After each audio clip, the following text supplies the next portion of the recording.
If we don't address inequality, the transformation on food will go slower, the transformation of energy will go slower, and the transformation of gender equity also is dramatically reduced. So inequality is a key to achieving the other turnarounds and accelerating them. Hello, Vicki Robin here, and welcome to What Could Possibly Go Right, a project of the Post-Carbon Institute, in which we interview cultural scouts, people who see far and serve the common good, and social artists, people who feel deeply and inspire. For regular What Could Possibly Go Right listeners and viewers, this one is a bit different. First, my studio was my converted Sprinter van at midnight. The night before I had attended a concert across the water from where I live. It went so late, I brought my van to camp overnight, booking an 11 a.m. ferry for the next morning. But at 10:30, all ferries were canceled due to gale force winds. I had no computer with me, only my phone. So I called around and a friend invited me to camp by her house and borrow her computer, her Wi-Fi, and her headphones. But I couldn't come in due to a COVID scare. No nice clothes, no makeup, no nothing. No good lighting. But 11 p.m. was the 1 hour my guest had for me. I was not at my best, but it's what I had. Second, our guest, Espen Stoknes, is co-author of Earth for All, a new book about an elegant model of Earth systems that can help activists, politicians, business leaders, and all people who care pinpoint their strategic next steps for climate stability in a world fraught with social and environmental challenges. One of the authors of Earth for All was one of the original 1972 Club of Rome report authors, The Limits to Growth, and also Beyond the Limits in 1992. Their original MIT computer model showed the world that business as usual, consumption, production, population growth, extraction, would destabilize our world and would do it just about now. The world, however, stuck its fingers in its figurative ears and carried on. People like me and you, Post-Carbon Institute readers, and hundreds of thousands of others took note and have spent the last 50 years shouting from the rooftops. So into this moment comes Earth for All, the 50-year anniversary of the Club of Rome report, and it has a message. The message is, it's not too late, but each year we may need to make specific, significant, incremental changes that can add up to planetary stability by 2050. We must work year by year, bit by bit, and we will get there. Crucial to our perilous 11th hour journey are 5 areas of change, which I asked Per to outline in the beginning of our conversation, and which makes this whole recording a bit longer. And also several changes in worldview that I've pulled out for you from what I heard from him saying. So the first worldview shift. Earth for All is a systems perspective on multiple threats to our survival. It's an effort to see how they interact, not to enumerate them in those endless, frightening lists that cause our eyes to glaze over. See, our simplistic, binary, either-or, competitive thinking is what is killing us. Even movements for change vie for eyeballs, converts, and funding. The best we can do now is to string these single issues onto something like beads on a string in sort of intersectionality, the recitation of which takes too long for most of us to endure.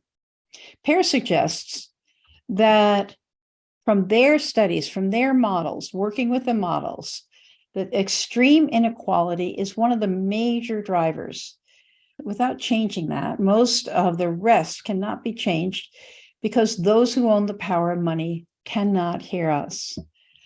So it's that sort of thing, understanding that even though extreme inequality may not be my issue, it's a crucial issue for the things that I care about to actually change. So the second insight, the second worldview change, is we need to achieve at least a both and sense of identity. Yes, we are self-interested individuals, but as Per says, we are also earthlings. Preservation of the commons, be it ecological or social, is as crucial to our well-being as personal health or financial security is to us as individuals. If the commons is sick, we are all sick, and we all need to understand that and act accordingly. Third is letting go of American exceptionalism. I found it so refreshing to hear him say that nations in what I call the two-thirds world, because the third world population is way larger than the first world's. So nations in the two-thirds world have abandoned expectations that help will come from our fracturing country or the global superpowers. They are innovating and building back better for themselves. That is what he sees could possibly go right. Per Espen Stoknes is a TED global speaker, a psychologist with a PhD in economics, and serves as the director of Center for Sustainability and Energy at the Norwegian Business School in Oslo. An experienced foresight facilitator and academic, he's also a serial entrepreneur, including co-founding clean tech company GasPlas. And he's author of several books, among them Money and Soul, 2009, and the award-winning book, What We Think About When We Try Not to Think About Global Warming, in 2015. His latest books are Tomorrow's Economy, 2021, on MIT Press, and Earth for All, 2022, with the Club of Rome. Per Espen has served as a member of the Norwegian Parliament and on the EU Commission's Mission Board on Horizon Europe's climate change and societal adaptation. He's been a central contributor to the Club of Rome's Earth for All project. And now, Per. Welcome, Per Espen, to What Could Possibly Go Right. And I am thrilled to have you join me. I was a very close friend of Danella Meadows. I used to be part of the Balaton group. And I've been tracking the Club of Rome report. I've been tracking the trends for 40 years, and as many people, trying to do my best to, to nudge things in a better direction. And here we are, and you've written with your colleagues Earth for All, which is a reconsideration of not of the data of the Club of Rome report, but a reconsideration of our prospects and the systems perspective of where we can nudge things to make a difference. And I think it's important for our audience, since I've been studying your work, that rather than just dive into your personal perspectives, I'd love to have you just give us the brief narrative of what is Earth for All? What are your conclusions? What are you seeing that's expressed in that book? So first, thanks for having me, Vicky. Pleasure to be with you, and looking forward to diving into this incredibly fascinating topic with you. So first, anybody who's been following the long-term economics and planetary boundaries of our Earth knows that we're in a dire place, and that the economy is a pathological system that no longer creates well-being for people, but more concentrates wealth on a few, while trashing a lot of Earth's resources. Hence, transformational economics. So this is a book that harvests from a number of different thinkers and systems analysts and financial people. What are the most effective ways of intervening in the current system to put it on another direction? So we could use the phrase transformational economics as an umbrella term. And based on that, we go back to the Limits to Growth report of 1972 and the model that was in there. It was called World 3. That's exactly 50 years ago now, 1972 to 22. And we've made a new model, building on some of the same principles, but also, of course, the vast accumulation of knowledge and experience and data that is available.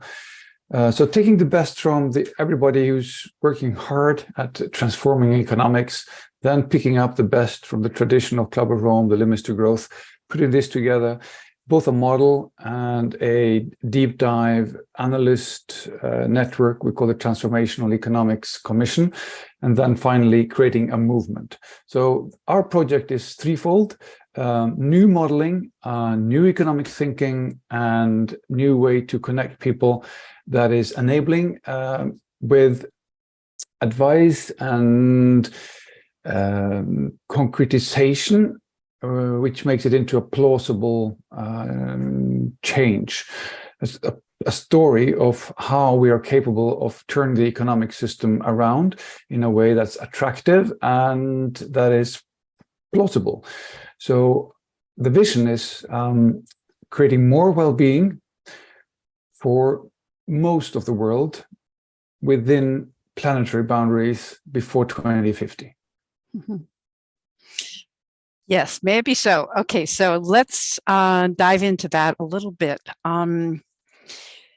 Because when you said your third aspect is to create a movement, and you know, I mean, in fact, you're building on years of movement building, you know, in relationship to this multi-pronged crisis. That, you know, climate crisis is just a stand-in at the moment. It's sort of the current freak out, you know, but basically it's a complex crisis of interconnected systems, you know, the planetary boundaries. So I'm interested in what new are you bringing? And this is said with a warm heart, not, you know, I'm not being, you know, what new are you bringing in terms of movement building that isn't already in process? First, as you mentioned, the set of crises we're in go across a number of domains. So we're just coming out of the pandemic with that inflation and setback in terms of poverty. We have the climate crisis, of course, along with the nature crisis. There is the war going on, and below it all is the inequality crisis. So this, in a way, goes some way to answering your question about the movement, because we've for a number of years had the climate movement, and you had the people who are fighting poverty, and you've had the people fighting for women's rights, and accordingly, there are people writing reports on just the food sector, on the women gender equality issue, and of course, endless reports on climate, and then other people writing on energy. So what's been lacking in a way is a fragmentation of the movements, where the original vision from the Dana Meadows and the Limits to Growth about a systemic approach has somewhat been lost along the way. So in our thinking, we hope to contribute. We're of course humble here, and we acknowledge all the incredible work that these movements have done. But might it not be better that we see how food systems interconnect with gender system, and which interconnect with inequality, and which again, of course, connect with the climate issue? And when we say interconnect and these things are related, that's kind of nice thing to say. But what does it mean analytically and practically? Where in those systems do you intervene in order to influence the other systems? I'm bringing along scientists and economists and analysts, and not at least systems dynamics thinker in the tradition from Meadows, has enabled us to make a new model. that actually specifies how and how much these systems are interrelated. So how far can you get if you replace fossil energy with renewable energy, but do nothing in terms of poverty or inequality? How far can you get if you fix the food system, but don't address the issues in terms of gender and gender equity? Our model enables people to test that. And we're currently working to bringing up a simulator on web, which would make it easy for anybody to try it. But we don't really believe in just people sitting around on the computer or iPhone and fiddling with a screen. We want to provide this as an extended simulator that can be used in citizens' assemblies, in town halls, in labor meetings, in any of the other people working on their movement.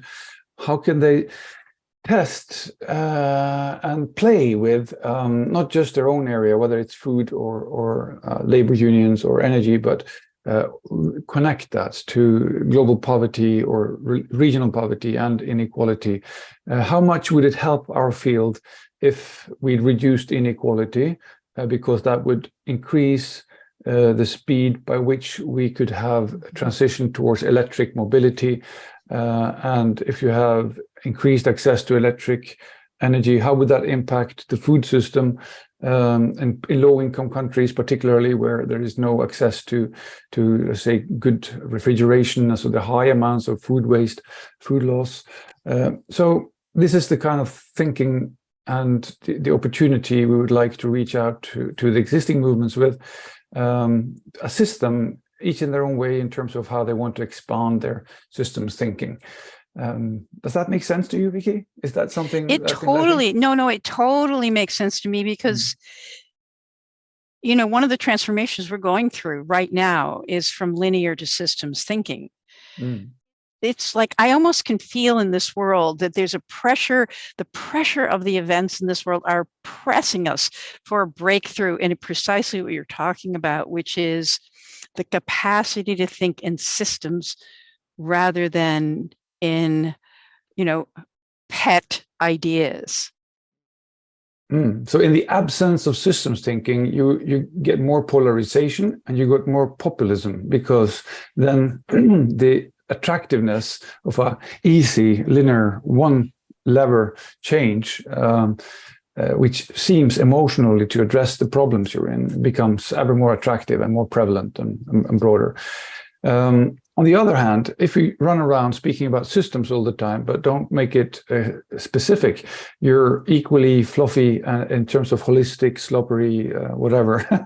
Right. So for instance, personally, I felt the challenge when Greta and the kids went out on the streets before the pandemic, millions of people marching, and the banner that kind of collected most people was, we want systems change, not climate change. And that systems change, if you actually went up to those people and said, okay, exactly what is the system? How is it put together? And what is systems change? Which part of that system do you want to change, in which way and how much, by when? You would probably much get blank stares. Of course, you shouldn't expect from a 17-year-old to know the world's socio-economic system and how it's been constructed over the last 40, 50 years. It's not reasonable to expect that of people who want systems change. So here comes we then with an attempt to specify exactly what are the main drivers in the system, how are they interconnected, how strong are the relative impacts of one part of the system on the other. And we made that numeric, and it's transparent and it's available. Anybody who wants to know how, for instance, the education level impacts the birth rate, if anybody wants to know how much social unrest comes out of declining well-being, which is caused by declining inequality or worsening inequality, well, you find that in the model. So you can educate yourself by looking at the way that we learned from Dana Meadows and others, that you need to be explicit on which part of the system connects to what other part, and then you can go looking for the levers of change. And that's what we did. Totally. So we ended up with the 5 main levers of change, that became key to their giant leap scenario, where we do transform the economic system, which is also the core of what we would like to share with the different movements. 5 interconnected turnarounds that actually will deliver real systems change in time. Right. So I'm understanding better what the project is, the movement. What are you trying to move and how you're trying to move it. So now I have another question. I have a lot of them, actually. And I don't normally do this. I don't normally do an interview, but I do have a lot of questions. Number one, there's, you wrote another book, as you well know, called What We Think About When We Try to Not Think About Global Warming, right? Indeed. And you have, there's a layer of this, which is human psychology, that is sort of very resistant.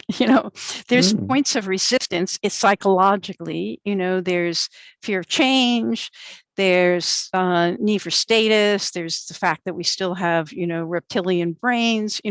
We have all of this stuff that is psychologically, even if we had the best energy system and the best this and the best that, human psychology. What do you think about that, the role of interventions in human psychology that will allow us to open to this precise systems strategy? Incredibly spot on question. So I think the rational part of science, we're speaking about climate scientists and earth system scientists and also economists, have to let go at some point of their idea of the enlightened rational individual, which is basic to their theory and how they work. So in what we call the science of science communication, how do you address that reptilian brain with advanced facts, etc.? There is this very clear finding of what we call the information deficit approach, which is the idea that I know as a scientist, I'm educated, I have a PhD, I published in leading journals. The people out there, not so much. They're lacking information, they're lacking facts, they're lacking in their rationality. So now I need to tell them what to do, because I have the best facts, I have the best charts, I have the best uncertainty and error margin calculations, and I have the best, shall we say, long-term projections. So what we do know, of course, is that from psychology that this doesn't really work. It doesn't create engagement. So what we need is to shift from that enlightenment information deficit approach to something that's more realistic in terms of the human brain as being thoroughly social, somewhat lazy. We have limited bandwidth. We need storytelling in order for things to come alive in us. And we need to have frequent feedbacks. If I'm doing some change, I need to hear immediately, yes, yes, yes. I can't wait like 20 years before I get feedback from the climate system that now actually the rate of change in the CO2 concentration in the atmosphere has declined by 0.5%. That doesn't motivate real humans in flesh and blood. So we need to package all that in a way that is brain friendly or body friendly, if you will. And that's what I worked on in the book, what we think about when we're trying not to think about global warming. And it equally applies to the systems thinking, because, you have brainy people out there who have been working on their systems model for 12 years, and I know systems, I know how the system is connected. Now sit back and I'll tell you how the system really works. Right. And then afterwards you'll be educated, and now you can go out and be an effective change maker. Again, no, it doesn't work that way. We need a community. We need to have personified messages, so I can see actually what a human life looks like inside that system. So we need to bring the system alive. We need to be very specific and make it simple to start to take action. So we can use nudging or other psychological mechanisms that we know appeals to the reptile brain, such as green status, or envy, for that sake, and then work with those the way the human brain is and tailor our tools to create engagement and not kill it. That's my previous approach, which is more or less individual. And this Earth for All is very much more macro. And now we try to bring these together, because we do know that individual action is not sufficient to solve all the crises we have. We do know we need, so we say, community action, collective action, structural change, policy change in addition. But individual change is the driver that when spread like rings in water, we will have eventually changes in structural systems as well, and policies. So to just use one example, if nobody in Norway or Europe had bought a lot of electric cars, it would have been impossible for the EU to ban fossil engines by 2035. And going specifically to the city of Oslo, if it hasn't been that electric cars became more and more popular and people liked it and discussed them and talk about them with their uncle and their colleagues in a positive way, it would have been impossible for the politicians to yesterday propose that we will ban fossil cars in Oslo by 2030.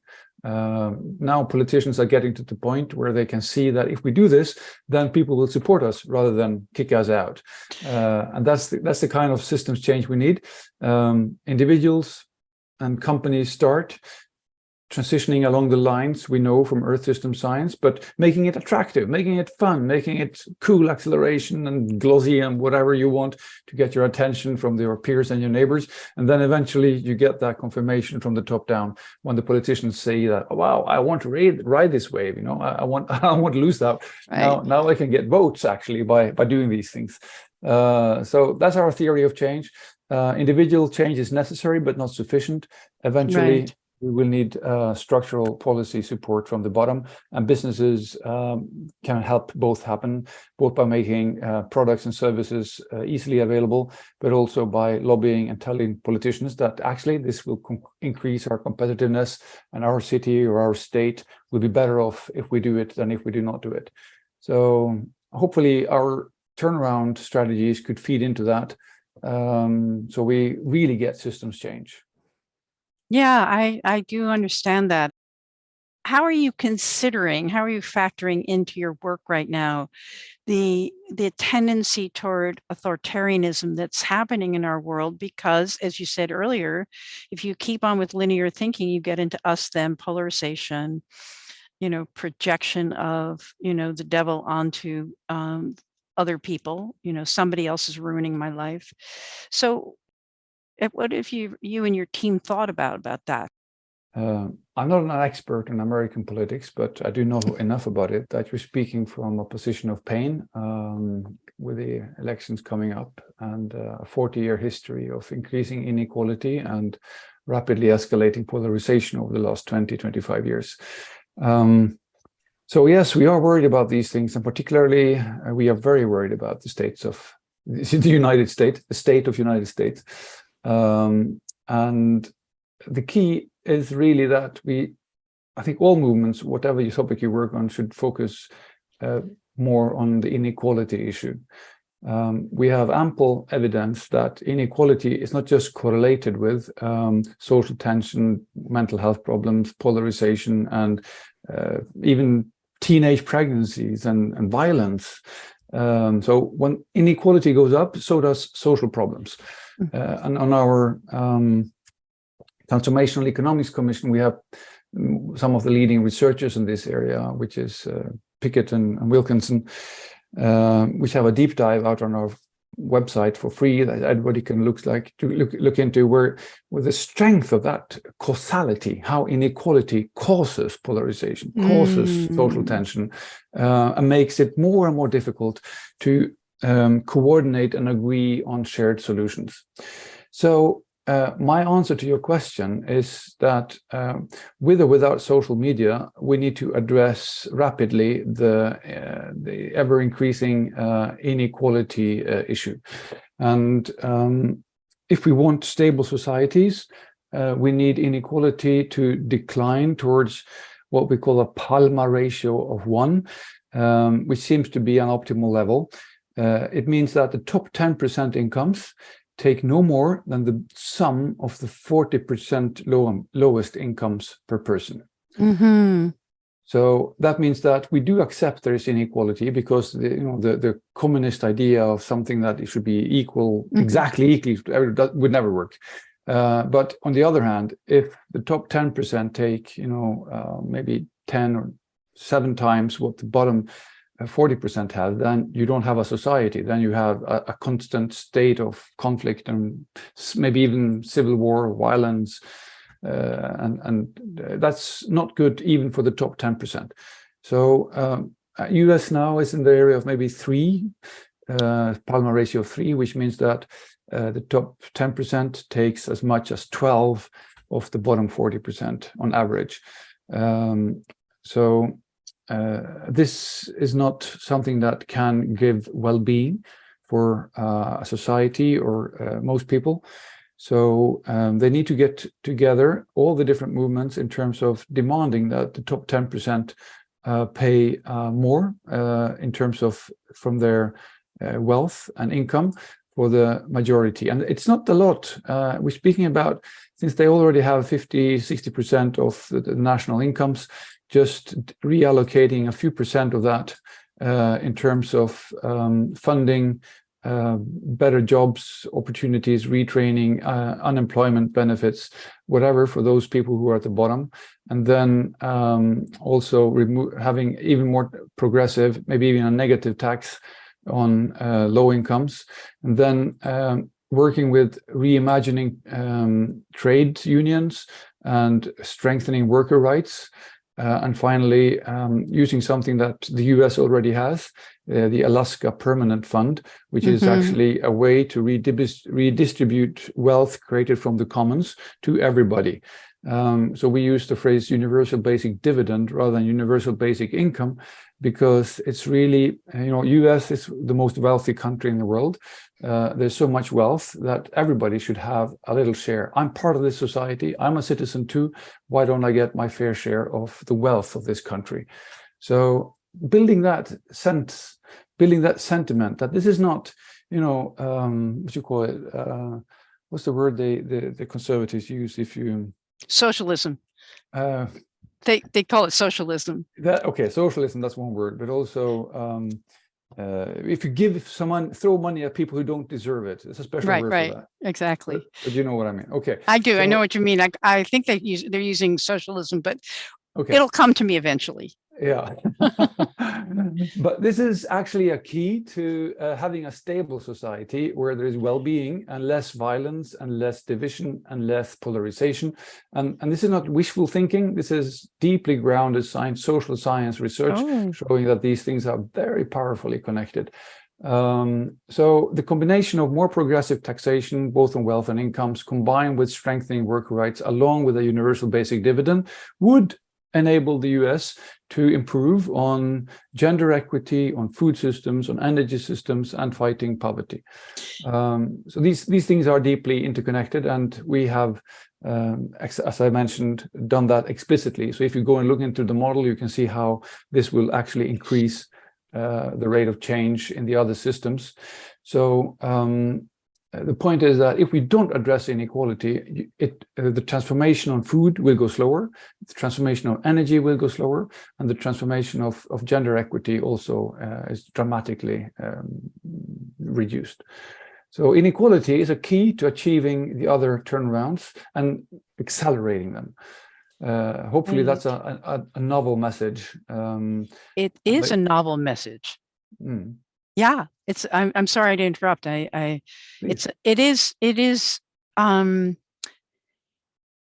novel. It's the thing that I hate saying it's the elephant in the room, because it disparages elephants, who are beautiful creatures, but it is really the thing that we refuse to talk about.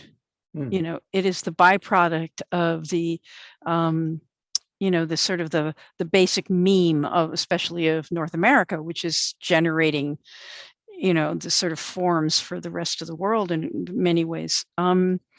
So I want to, this is sort of a personal thing, but I want to dive into the citizen dividend because I, in my own work, I'm, my book, Your Money, Your Life is sort of one of the Bibles of a global movement called FIRE, Financial Independence, Retire Early. There's many people who are trying to get out of the system by saving as much as possible, lowering consumption and saving, and they're not being virtuous, they're buying their freedom. I've talked with people about, what about this, citizen dividend, universal basic income? What would it be like if everybody had like a basic check, you knew a check was coming, you knew you weren't going to starve, what would that be like? And it's very hard to get through the mentality of, wait a second, I worked hard for my money and I don't want to give any of it away to other people. It's people feel that that's unfair because, they're the workers and then the other people are going to be the beneficiaries. But then I said, like, what if we connected it with universal service? Like your universal basic income kicks in after you've done your, 16 months of basic service. And it doesn't have to be military. It could be reforestation. It could be, social welfare. It could be, it could be any form of service. Like, and as soon as I say that, everybody loves it. They said, oh yeah, well, of course. And if you did it that way, then the people who choose to do the service will get the benefit, and the people who choose to not do the service, people who think, oh, well, I don't need that extra $500 a month, then they don't get it. So it's like, that's part of the psychology part, is like getting buy-in for what really must happen to reduce inequality. There's a induced or, in the human psychology, induced or felt sense that, wait a second, I paid my dues. And it's like what's happening right now with the student loan forgiveness, because people say, well, wait a second, I took time, I paid off my debt. Why should other people have a benefit? So it's like, how do we message this? How do we get it through that everybody, it's almost like you have to say at some point, just believe me. We're going to just do this one thing and see how it works. How do we like turn this corner around this very important and crucial issue of inequality, because it really is killing us. So over to you. Yeah, and it's eating us. One metaphor I heard about it is, from the 1945 to about 1981, the level of inequality was declining in the US.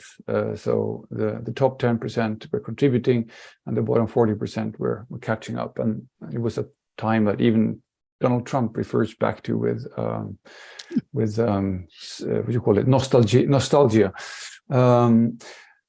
So since then we've had a more like a crocodile jaw. It just keeps widening, and that is that jaw is what is eating us. With the top 10% and particularly the top 1 and the top 0.1% is the sharpest tooth at the top. So you address this deep, shall we say, individualistic cultural assumption in the US that the country was built on freedom, individualism, and the rugged individual. And people resist other people getting UBD because I perceive them as a free rider. I paid my dues, I did my hard work, I sweated, I deserved it. But these guys, and if they're brown in the skin, particularly, they don't deserve it. Or if they have strange eyes, whatever, then they're not really one of us that created this great country. So I want that for myself. Of course, that's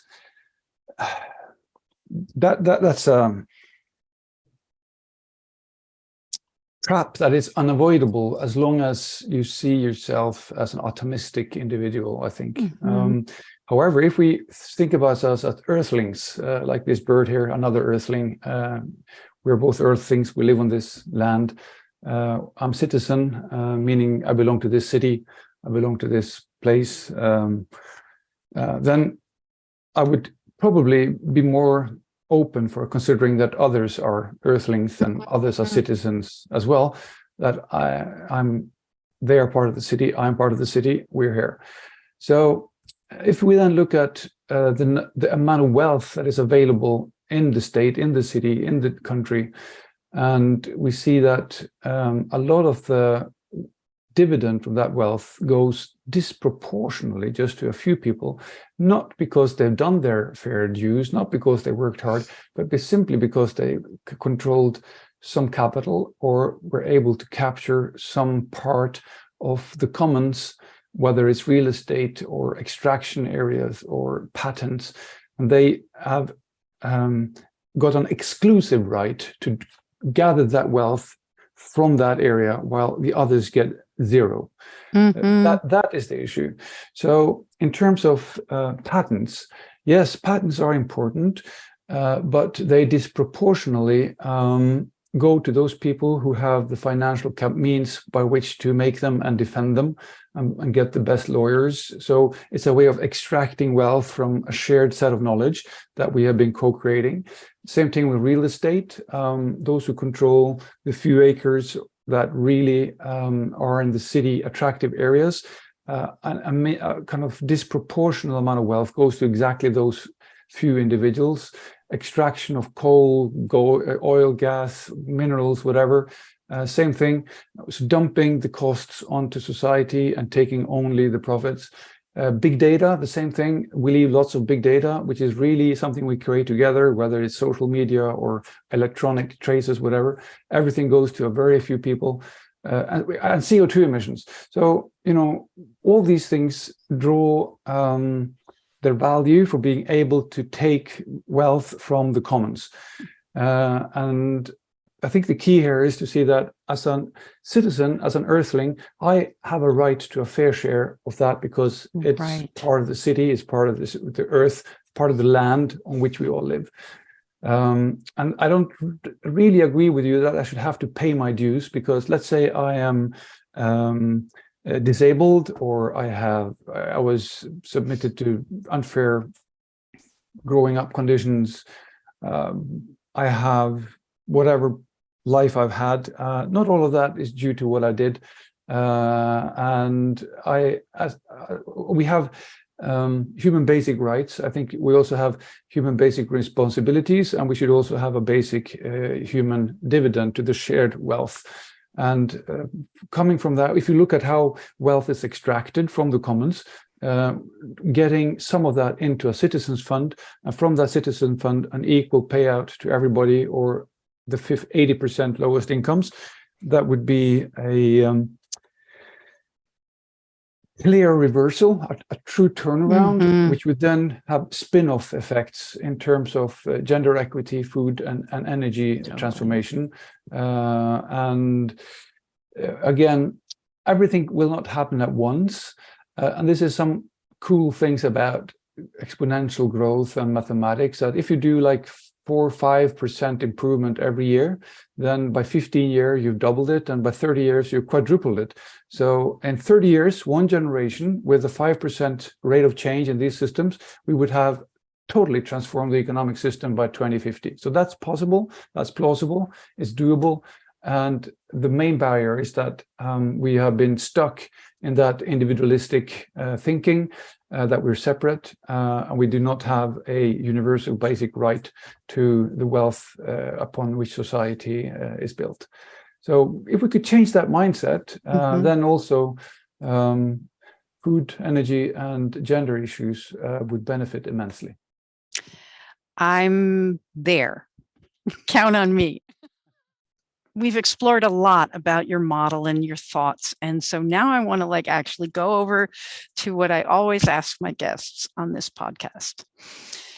And you're a global citizen. You're not infected as I am with the, centrality of North America and the United States in the story. It's harder for me to see than it is for you to see, because I'm inside this beast. So given all that setup, what do you see emerging in this world? What do you notice on the horizon that, bodes well that what it says, there is, as things are falling apart, there's things coming together. Where do you see that? What do you see?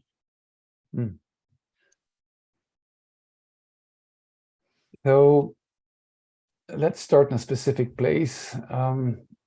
I see a lot of countries now that have been stuck in destitution and poverty. Countries such as Indonesia, India, Pakistan, Nepal, rising up. They are aware of the challenges. They are getting real about not expecting aid from the rich world. And they're pulling together towards creating resilient economics. They are, despite poverty, getting tigers and forests back. They are building their own energy systems. They are supporting indigenous peoples in forest areas such as Borneo to stop palm oil expansion. So I see a rising awareness, whether it's Latin America, India, or Indonesia, which goes completely unreported, and parts of Africa too, doing the same kind of rapid transition. And I see girls getting educated everywhere at rates that we didn't see just a few years ago. Actually, now we're very close to 1-to-1, so that as many girls get through education as boys do. I see a declining birth rate coming from that, because girls are able to get education and jobs and have more power over their own lives. So a lot of things are going in the right direction, and not least with Putin's insane war and all the cruelty and violence that goes into it. He has highlighted how incredibly independent we are on fossil oil in the hands of the wrong people, fossil resources.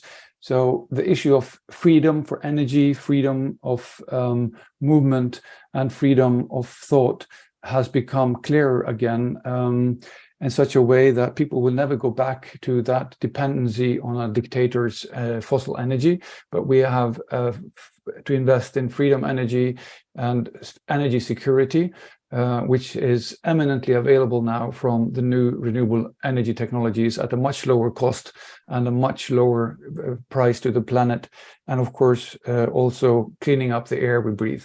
So out of these 5 interconnected crises, the inequality, the climate, the pandemic, the war, and the nature crisis, I see a new system arising where these 5 turnarounds are accelerating. We didn't take them out of thin air. It's not just our invention. As you said, there are movements working on it there.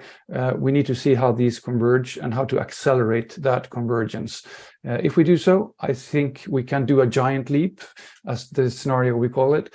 It's not a giant leap that's just like from one year to the next. That will never happen. But if you look at it over a 30-year period, 5 to 7% rates of change accumulate to a giant leap over a couple of decades.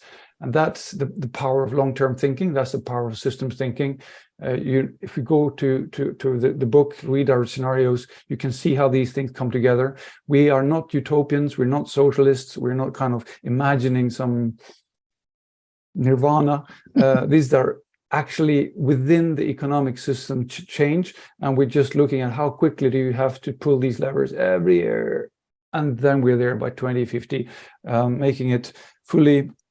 It's not a perfect world. We still have climate change in the second half of the world. We still have inequality, but it is no longer as destructive as it is in the last couple of years, because we're turning the curves.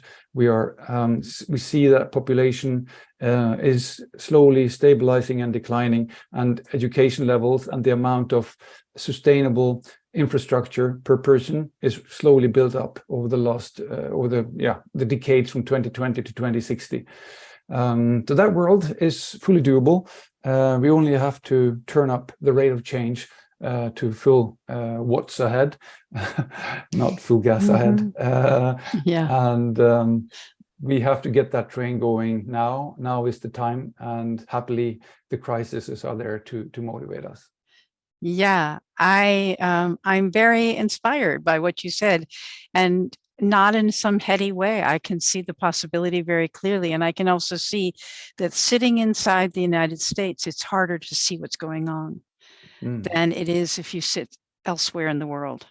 We are,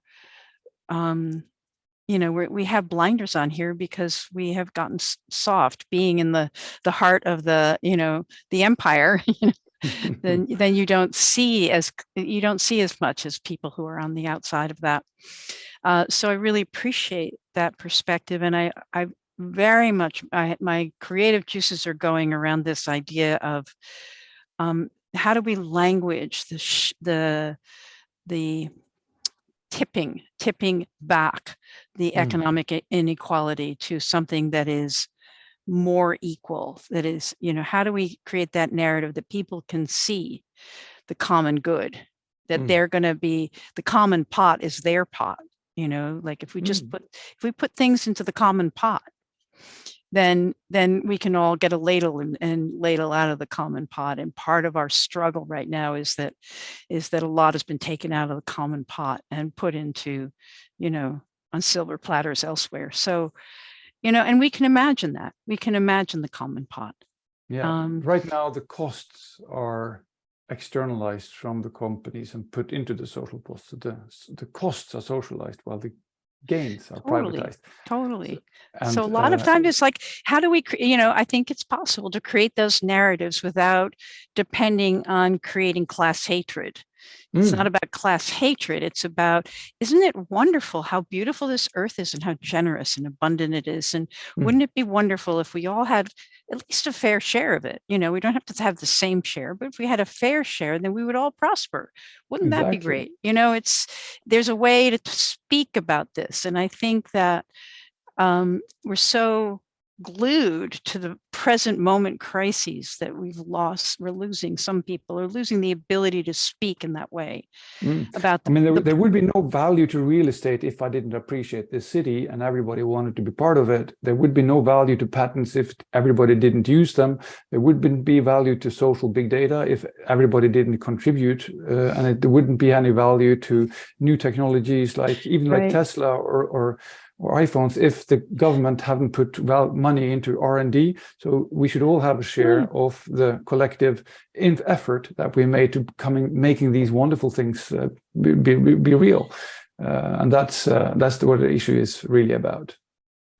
Yeah, I think we need to regain our confidence in the beauty of human beings' creativity blended with the natural resources to create well-being. I mean, we can have that story. There's no question that we could have that story rather than the other story. Okay, I really appreciate. Thank you so much for taking time with me. I know I've spent a lot of time poking around in all your thoughts, and thank you for your creative responses.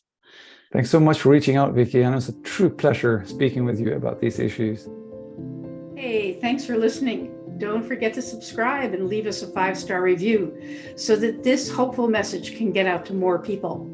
Check out Post-Carbon Institute's Resilience website for show notes and for more guest information. Thanks also to Asher Miller, Amy Burringrud, and Clara Winter of Post-Carbon Institute, plus production assistant Michelle Wigg from frugalityandfreedom.com.